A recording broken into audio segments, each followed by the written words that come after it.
Another candidate on the PDP for the March 11th governorship election in Abia State, Professor Ikonne, is dead.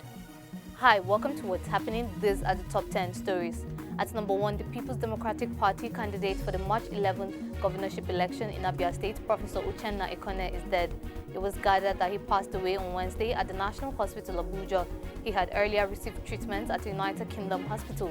The PDP candidate's death increases the number of candidates who have died ahead of the forthcoming general elections.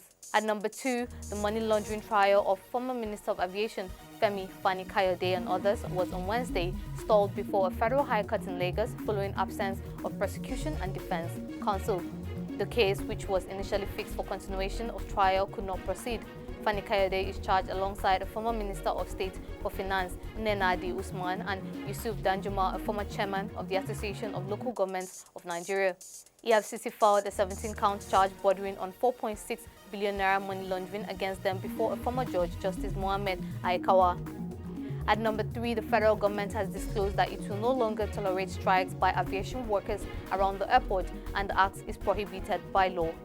The Minister of Aviation, Hadi Sirika, stated that the FAAN Act has been assented to by President Buhari, mandating the strict prohibition by law and also passed by the National Assembly. He also said that the government will ensure that no essential service is disrupted by anyone, no matter how aggrieved.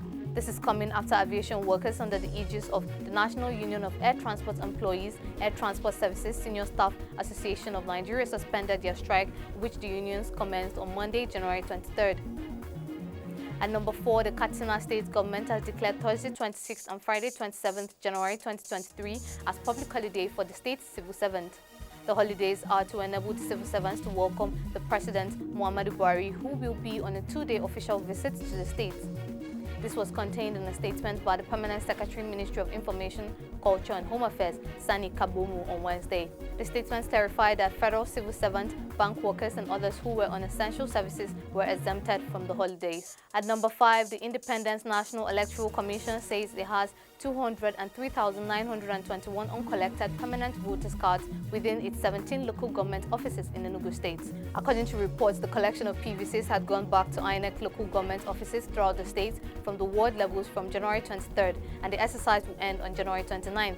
Rex Achumie, INEC head of Department for Voter Education and Publicity in Enugu State on Wednesday, said that the uncollected PVCs was 203,921 as at the beginning of work today, January 25th.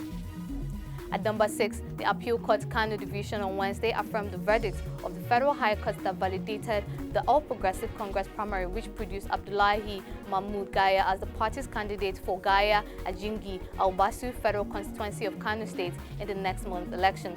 Subsequently, the appellate court struck out the appeal filed by Special Assistant to President Muhammadu Buhari on Digital Communication, Bashir Ahmad, which sought to challenge the credibility of Gaya's nomination at the APC primary. At number 7, Justice Abiola Soladoye of an Ikeja Domestic Violence and Sexual Offences Court, Lagos State, on Tuesday, sentenced an Islamic teacher, Adam Farouk, to life imprisonment for defiling 8 pupils in his class. Farouk defiled the pupils who were between the ages of 6 and 11 between November 2018 to February 2019 on Balogun Street, Parkview Estate, Ikoyi, Lagos. The convict was arraigned on 8 counts of sexual assault preferred against him by the Lagos State government. While delivering judgment, Justice Soladoye stated that the prosecution proved beyond reasonable doubt the ingredients of the 8 counts bordering on sexual assault by penetration. At number 8, President Muhammadu Buhari has approved the constitution of 3 boards in the Federal Capital Territory Administration. The FCT Minister of State, Dr. Ramatu Aliyu, in a statement signed by her Special Assistant on Media, Augustine Elumue, made this known on Wednesday in Abuja. The constituted boards under her supervision are the FCT Universal Basic Education, FCT Area Council Service Commission, and FCT Primary Healthcare Board, respectively. Aliyu said that the 14-member panel is appointed to oversee the activities of the FCT Universal Basic Education Board. At number 9, Health Minister of Malawi, Kumbize Chiponda, says the death toll from a cholera outbreak in the country has passed 1,000, while cases have risen to 30,621, the highest on record in the country. The minister stated that most of the deaths occurred in the 2 main cities of Lilongwe and Blatre, where children have recently gone back to classes after schools delayed opening to try and contain the spread. Chiponda called on the people to take extra care of handling the bodies of cholera victims before funerals. Finally, at number 10, Microsoft says it is investigating an outage that has left thousands of users around the world unable to access the website services including Teams and Outlook, Sky News reports. The specific number of affected subscribers was not given, but downdictator.com, which tracks outages through a range of sources, including user reports, recorded thousands of people reporting problems. That's all for today. See you next time on What's Happening.